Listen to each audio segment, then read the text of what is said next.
Welcome to our very first ET with GOTB Euro 2025 podcast. It all starts now. Let's get into it. I'm Rachel. I'm Sophie. And this is Extra Time with Girls on the Ball.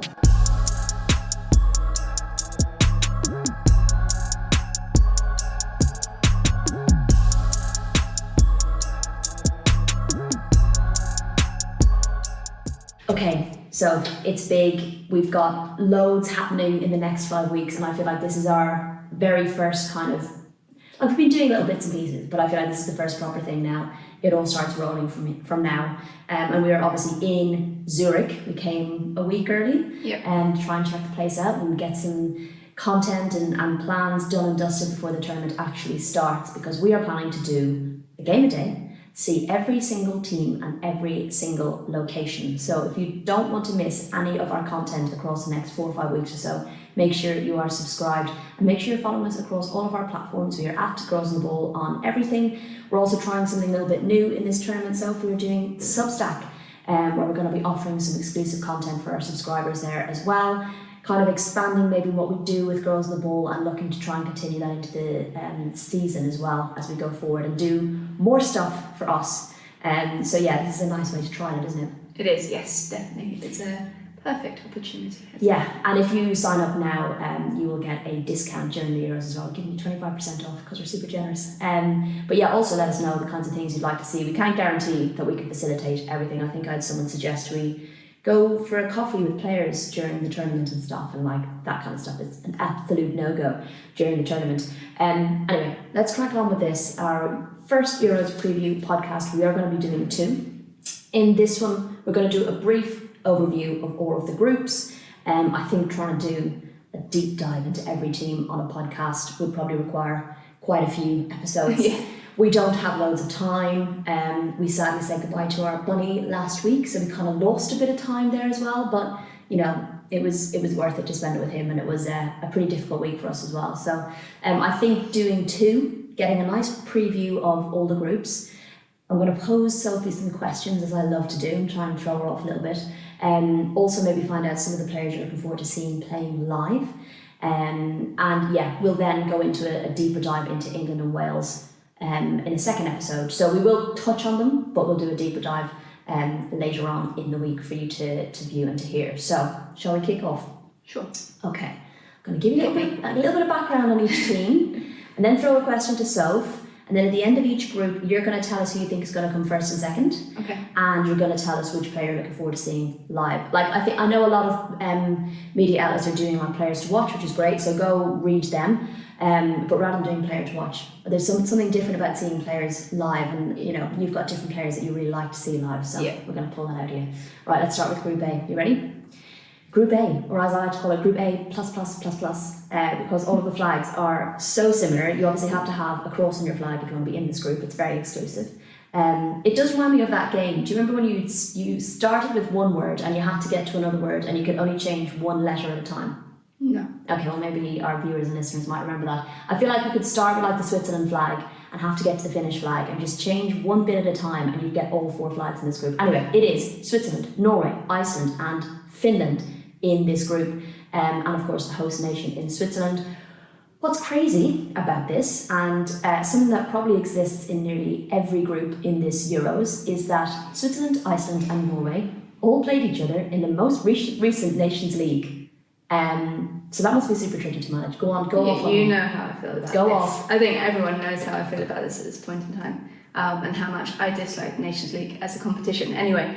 But I do think particularly having a Nations League in the run-up to a major tournament, a UEFA major tournament nonetheless, so there is no chance of like League A really playing anyone different. There are going to be clashes in terms of groups. Maybe didn't quite expect quite so many clashes, but the fact that it does happen, it was inevitable it was going to happen when you have that kind of run into a tournament. FIFA don't allow, I can't remember the period for FIFA, but there is a set period that you're not allowed to play the opposition that are in your group, and it kind of keeps things a bit fresh, keeps things a bit unknown. I think the fact that a lot of these teams have played each other twice in the last 6 months, they know each other so well by now. There's not going to be many surprises, is there? And They're going to know like everyone's strengths and weaknesses. There's not going to be like cards have kept close to the chest because it mattered. It mattered for World Cup qualifying for 2027.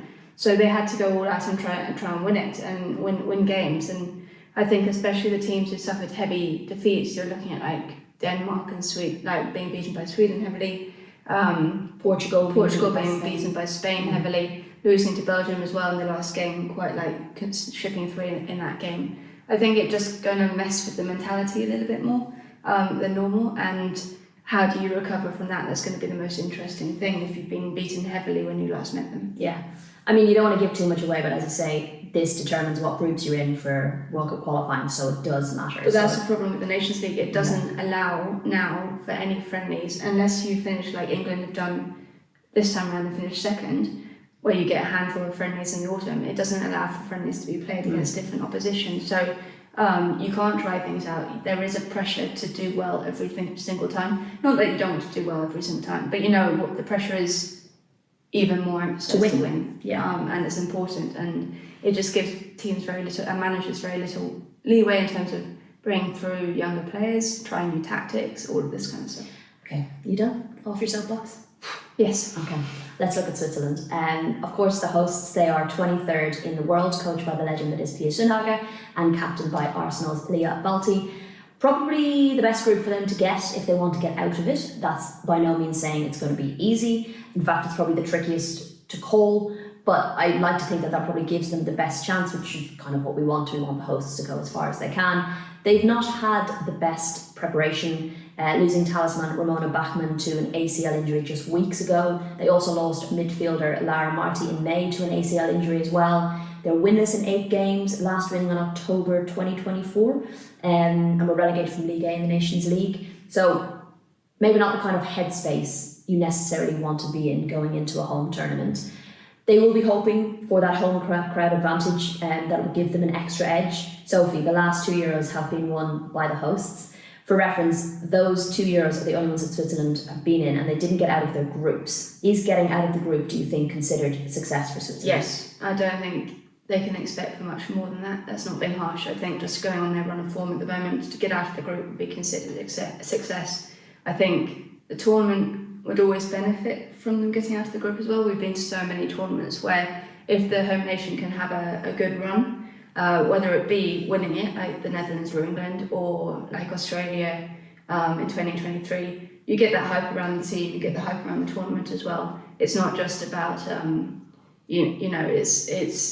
it does get people, you're on the radio waves, you're on the TV screens, it just builds that extra oomph around tournaments. It's going to be really tricky though for them.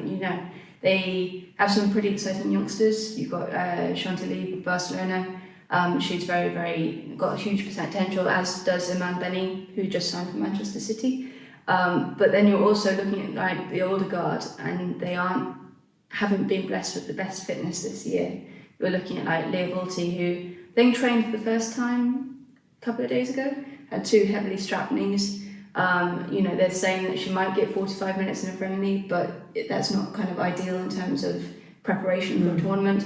Luana Buller as well has had an injury this season. She's been included, but she's also a bit question marky. So a bit of a uncertain one, I think. And perhaps a tricky balance in that squad in terms of older players and younger players coming through. And I do think for Lia Balti, this whole season has very much been about getting her to this Euro. So Pia said that even if she was a little unfit, you take her because she's Lia Balti. Yeah, absolutely.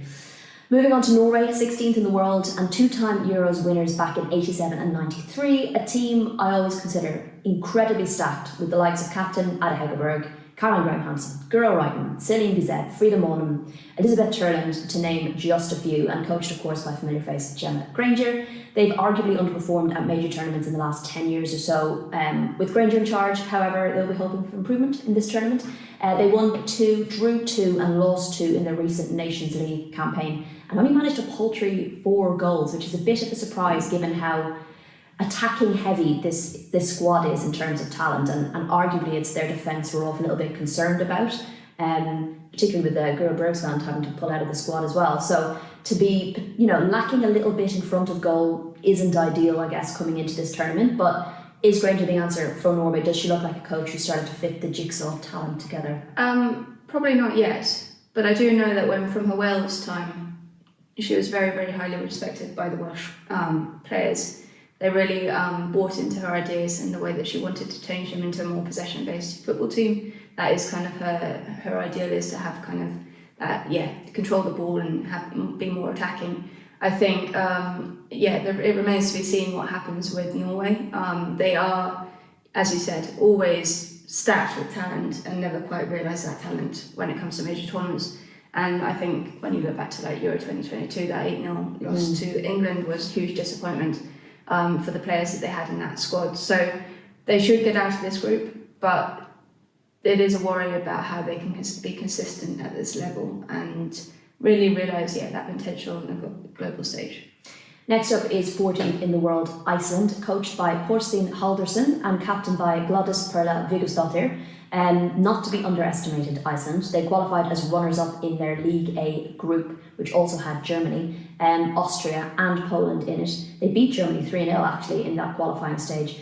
They were in another tricky group for the Nations League where they drew with Switzerland and Norway twice, so they're really giving nothing away ahead of this Euros, very much keeping their cards close to their chest. If you remember the last Euros, they almost got out of their group, drawing with Belgium, Italy and France, but that was not enough for them. They didn't score many goals, but they also didn't concede many goals, and I think that kind of sums up Iceland, to be honest. Can they draw on that Euros performance, do you think, getting so close to getting out of the group and taking a big scalp in qualifiers? Will they pose such a clever use of the word draw, because they love a draw. They drew, as you said, they drew all the games in Euro 2022. They drew a lot in the Nations League this time around as well.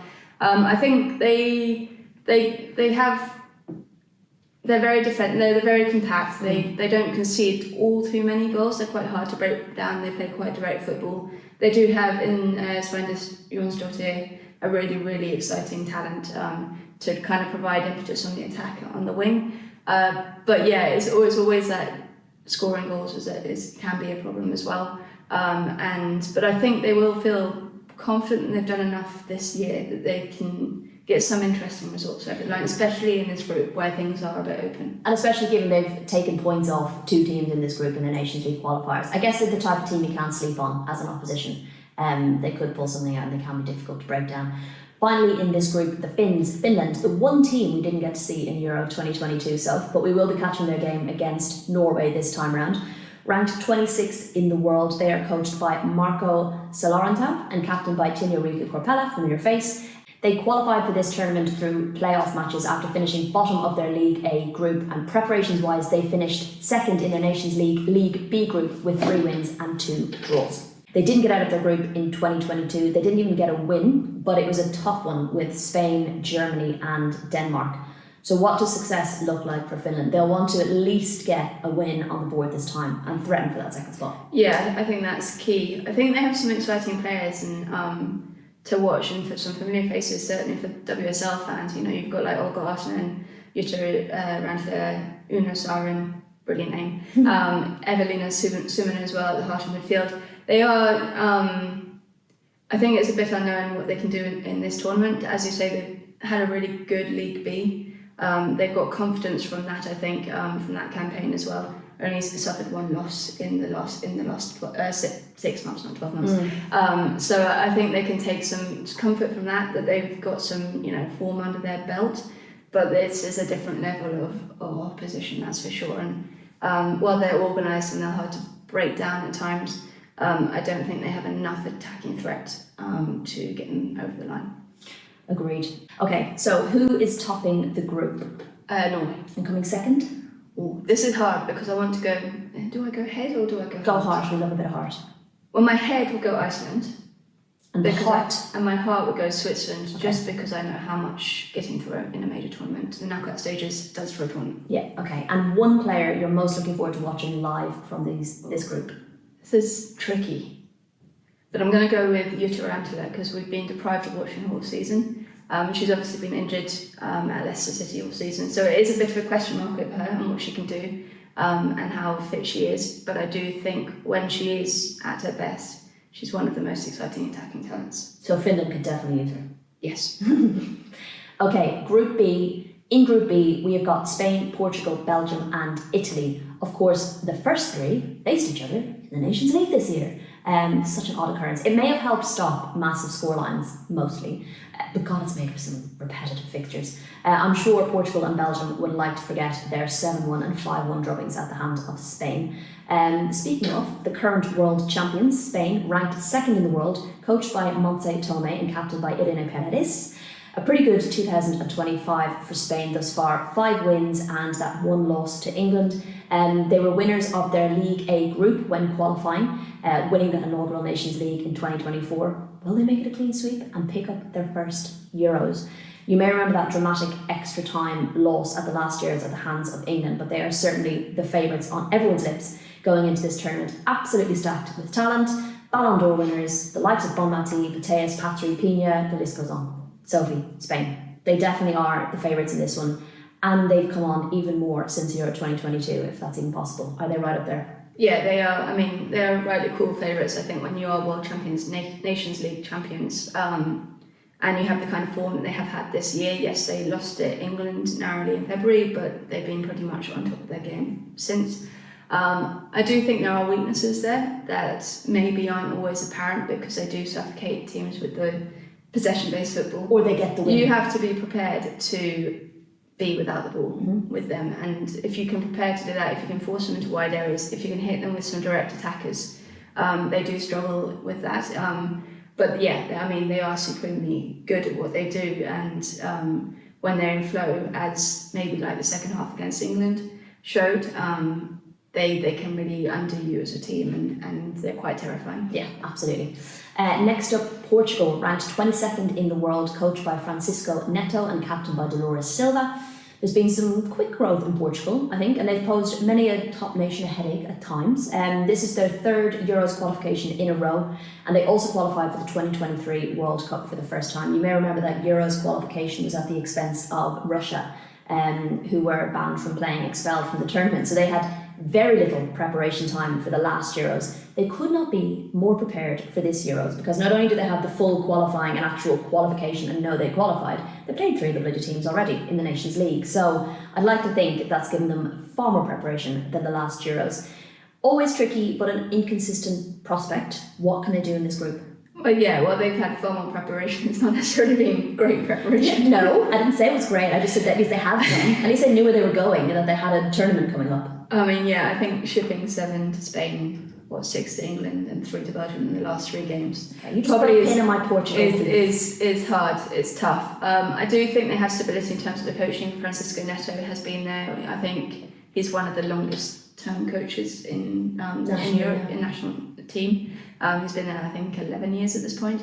So they have consistency there within the playing group as well. They need Kika Nazaris to be fit, and that is uncertain at the moment. She was included in the squad, but she hasn't played since March, and it was really pushing it that she was going to be fit for it. So they're going to be relying heavily on that. They are they're kind of getting their own heads a bit. I think they're at fault defensively at times, and then they do often look for calls, and when they don't get them, then they sort of unravel a little bit. Yeah. So things can go downhill pretty fast with them, even though they do have some attacking potential. Yeah, absolutely. Another team that I'd like to call tricky and inconsistent is Belgium. Ranked 20th in the world, coached by Elisabeth Gunnarsdottir, captained by Tessa Mullart.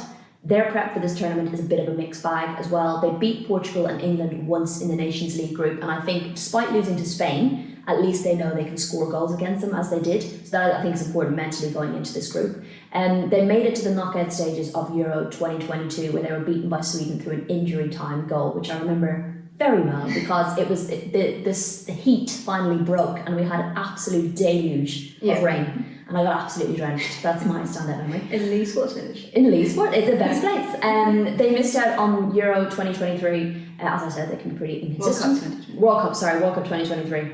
God, imagine if there being a Euros, it's wedged in there as well. But yeah, they can be pretty inconsistent.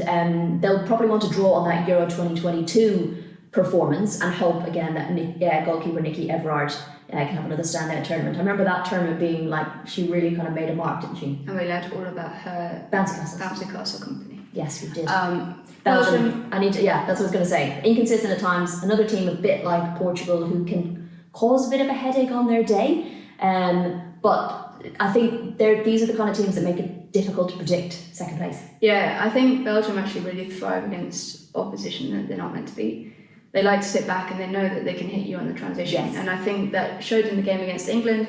It also showed in the game against Spain that while they lost it, as you said, I think they scored 2 goals with 2 chances or something like that and minimal possession. They were 2-0 up or something like that. So I think they have that ability, especially through Tessa Villard. She is the key to their attacking threat, and they need her to stay fit throughout. But they can be broken down. They can be defensively at fault. So if you get, and we saw that at Bristol City, at Ashton Gate when England played them, they got completely torn apart. So it kind of depends what day you're getting them. They love playing at home, I think, more than away. So being away from home is maybe a bit trickier for them.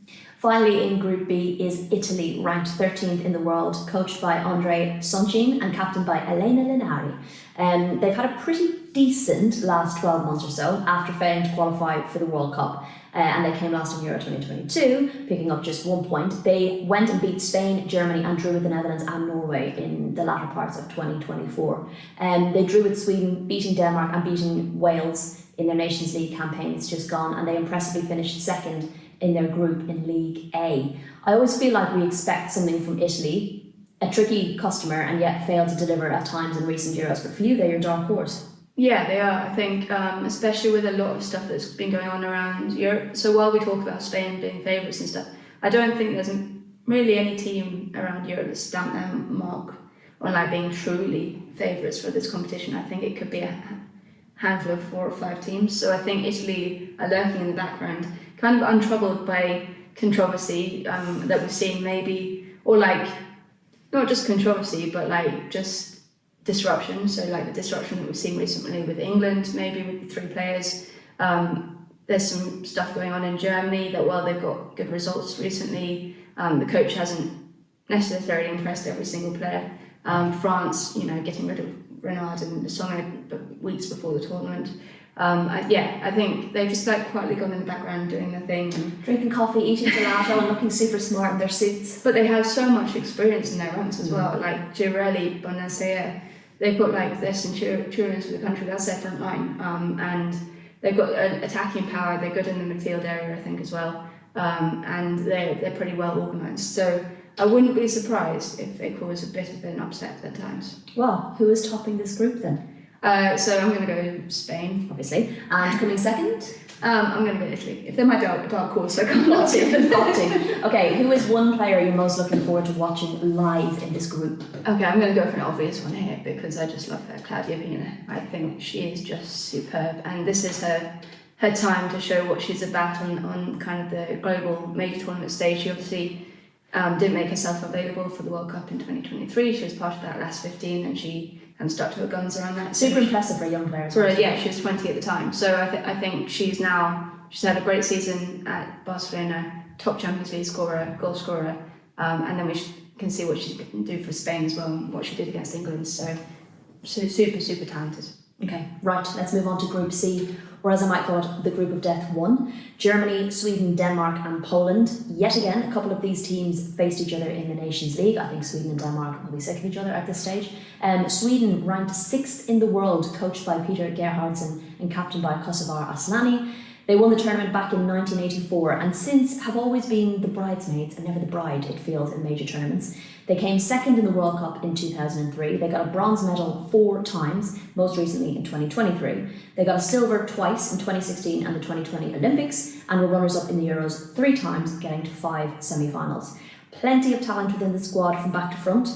I imagine this may be the last major tournament for a number of their key players now, and I think maybe that gives them a little bit more drive to want to go even further this time around. Sophie, could this finally be Sweden's year? They've had a bit of an up and down Nations League, topping the group, but that was through 3 wins and 3 draws.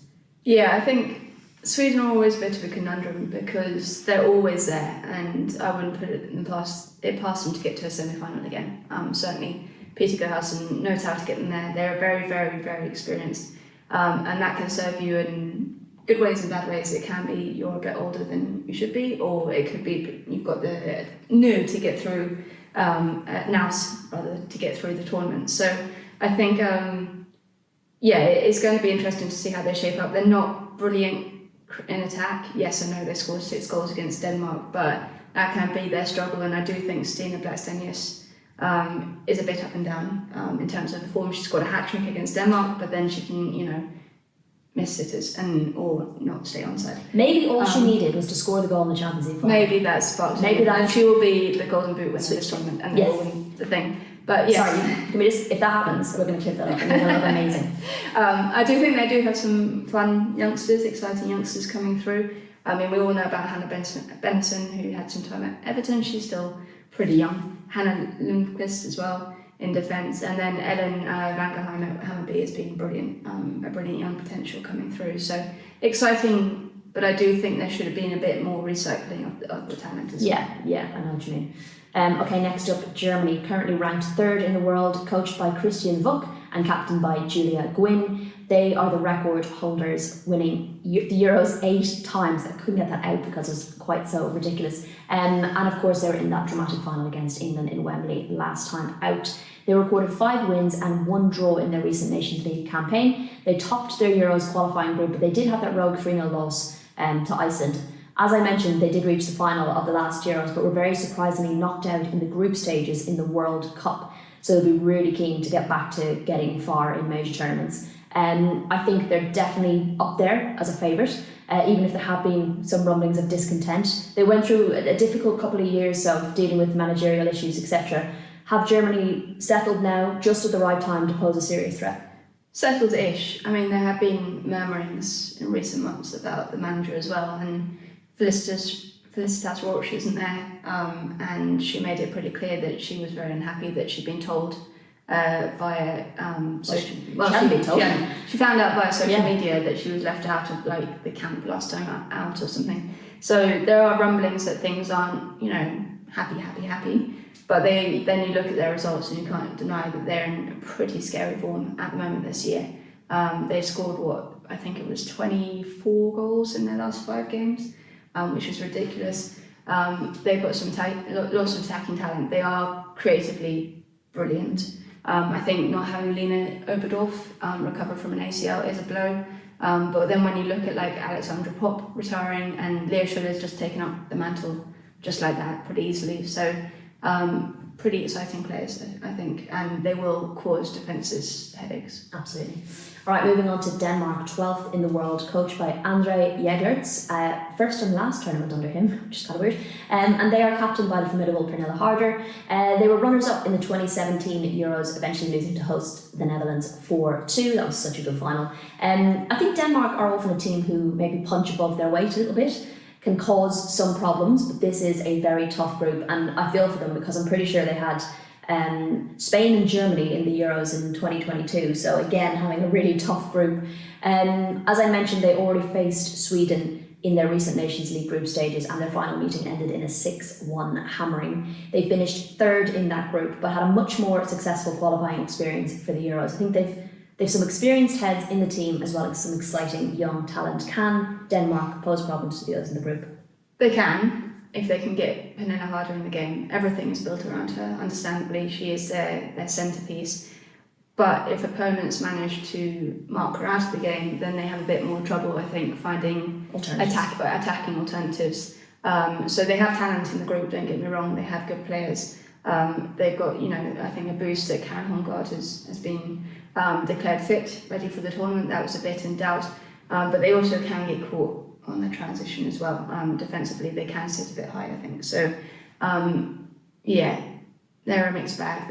You never quite know what's going to happen with them. But again, it's a team you can't sleep on as an opposition, you know. And I think the more of those we have, and we see that every year we say the Euros is getting bigger and better and more competitive, and it is. And I think the more teams that you just you can't look at a game and go, oh yeah, we'll definitely beat them, but these ones might be tricky. You kind of say that about a lot of teams in your group now. Finally, debutantes, Poland, ranked 27th in the world. They're coached by Nina Patelon and captained by the incredible Eva Peor. Despite losing all of their qualifying matches and being relegated to League B, they managed to get their place through the playoff systems. We love the playoff system, don't we? So, especially as an Irish person. They've had a much more successful time in League B, winning all of their matches bar one draw to Bosnia and Herzegovina. That's the kind of confidence I think they'll need going into their very first ever tournament. You know, I know we talk a lot about how good League A is for preparing teams for playing the top teams, and it is. But I think when you're coming into your first major tournament, coming in with wins under your belt just gives you a little bit of confidence, which they're going to need, right? How are they going to get on their first tournament? It's going to be really, really, really hard. And I think they, like, we'll say with Wales as well, first tournament you just need to tick off the things on the list, maybe get a goal, maybe get a point. They're all like the things that you need to mark off your list, but to get that experience under your belt, to get that confidence. I think they have, you know, a unique attacking threat in terms of Payol. If you get her the ball, she will cause problems. She scored 43 and 45 or 46 games for Barcelona in the season. Those stats are like ridiculous. So they know that they've got that goal threat in the box who can cause problems, but it's just getting the ball to her. And I think when you're facing the teams they're going to face in this group, they're going to be on the back foot. They're going to have to kind of low block it a bit and try and hit them on the transition, and that's not always easy. No, absolutely. Okay, who was topping the group? It's Germany, Sweden, Denmark and Poland. Sorry. It happens every time. Every time I ask this question. Germany are topping the group. Okay, who's coming second? Sweden. Okay. One player you're most looking forward to watching live? I think probably like Jewel Brand. Okay. Yeah. Love that. Okay. Finally, Group D, arguably the toughest group in the Euros, of France, Netherlands, England and Wales. We will delve deeper into the latter two, as I said, in our next podcast episode, so don't worry. But this group has the winners of the last two Euros in here, as well as a debutante and a team who are a constant threat in major tournaments without ever delivering. How hard could it be? I'm not calling it the group of death just because we want England and Wales to do well. France, always dubbed as a pre-tournament favourite or a dark horse, and yet they haven't won a major tournament, which is crazy. Currently ranked 10th in the world, coached by Laurent Bonnadet and captained by Grige Mbok. They are regularly stacked with talent in the squad, but have faced numerous issues off the pitch that have perhaps contributed to their inability to gain any kind of real consistency in major tournaments and actually pick up that coveted trophy. They topped their qualifying group last year, but they did lose to England and the Republic of Ireland. I'll throw that out there again. We're not even in this bloody tournament, but I'm hanging on to that. They do seem to be cooking under their new manager, however, winning all of their recent Nations League games, conceding just 2 goals. They reached the semi-finals of the last Euros and have gotten into the quarter-finals of the last 3 World Cups. They will no doubt continue to be referenced in conversations about teams who could mount a challenge. So, every major tournament, France scare me, and they're looking more cohesive under their new manager. Are they a big threat in this group? I mean, on paper, yes. Sophie she gets really nervous about speaking about I don't want to England talk about this group, but yes, on paper France have always had teams that could win championships, and for whatever reason they have a mental block in major tournaments, and just watch this space and it's going to undo itself this year. You said that now, this will be the year they get to the final. Well, that's what I'm just saying. That's what I just said. Right. Undo that. You'll undo it, right. Yes. It'll be you I who's will jinx it, but if that happens, you'll know why. Yeah, it'll be all my fault. Come for me. Please don't. No. But they have, like, on paper, they have brilliant talent. They have, Sandy Bolton, who's had a probably performer for career. She's had a brilliant season at Chelsea. Malvine Manad is having a lot of fun at the moment. She scored a hat-trick against Belgium last week or this week in a friendly. She was loving life at the World Sevens as well.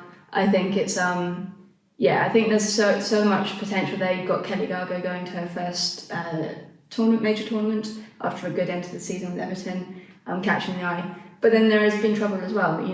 It's not ideal that the manager decided to get rid of Renard, Lissomen, Kenzadali 3 weeks ahead of a major tournament, and to kind of reinstate a different captain. I don't think that kind of shows a cohesiveness of squad necessarily. And I think that's always been a bit of a problem with France, is that kind of side of things. It reminds me, there was a Dutch team, I can't remember which era it was, I think it was in the 1990s, on the men's side, who on paper should have won every single major tournament. And for whatever reason, I think there's a book about it, where it's all down to their mentality and that kind of fell apart. So that's been France's historical problem. Whether they can get over that obstacle this year, it remains to be seen. Let's hope not. The Netherlands ranked 11th in the world, coached by Andries Jonker and captained by Gerard de Spitze. They, of course, won their home Euros in 2017 and followed that with a World Cup final place in 2019. They were knocked out by France in the quarterfinals in 2022 and the quarterfinals of the World Cup by Spain in 2023. They've perhaps stuttered somewhat since Wiegman left, and they did have some injuries to some key players over the last couple of years, which has probably impacted their consistency. They will be delighted, however, that they were able to get Viviane Miedema back into the squad just in time, and have a number of young, exciting players as well who will be looking to light up the tournament. What have you made of the Netherlands recently, Soph? They're lacking a bit of consistency, but they're, especially against England, always tough. Yeah, there's been warning signs. I think the loss to Germany especially was a warning sign in April. And yes, you can put that down to having injury issues and everything like that, but I do think that will have been a worry, as will have it was in April, it was in June, sorry.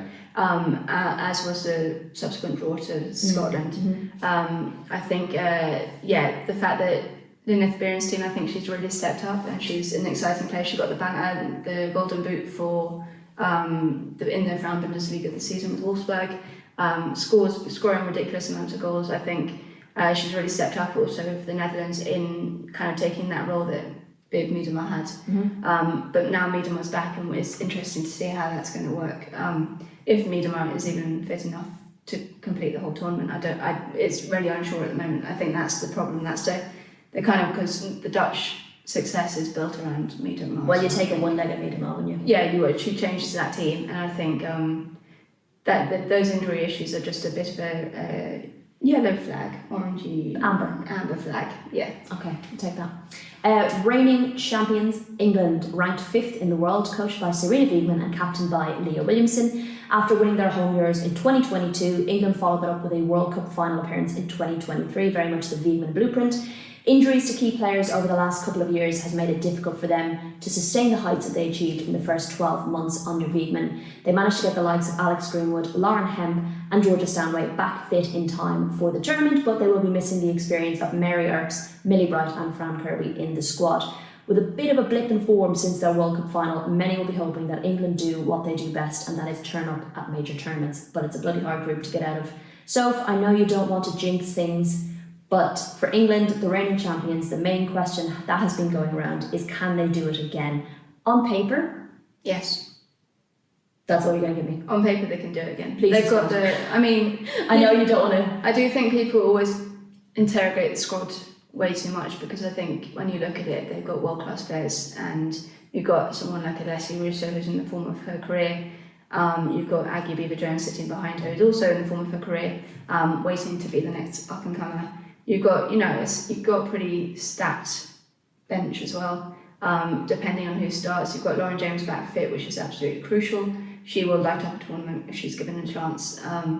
Yes, the midfield area may be light, but there are options around that if things happen. So I think England have shown, while there's been like a few blips in form, they've shown they have been adaptable. I think the win over Spain in February and the first half against Spain in June was really key to show how far that they can kind of sacrifice their possession-based football principles and perform and give them, they describe it the English spirit, the English performance, where you can dig in, you force Spain wide, you kind of learn to live without the ball and be productive with that a bit differently. So I do have hope from that. I do think England are also a tournament team. They aren't all of that consistent in the lead up to tournaments or the in-between bits normally.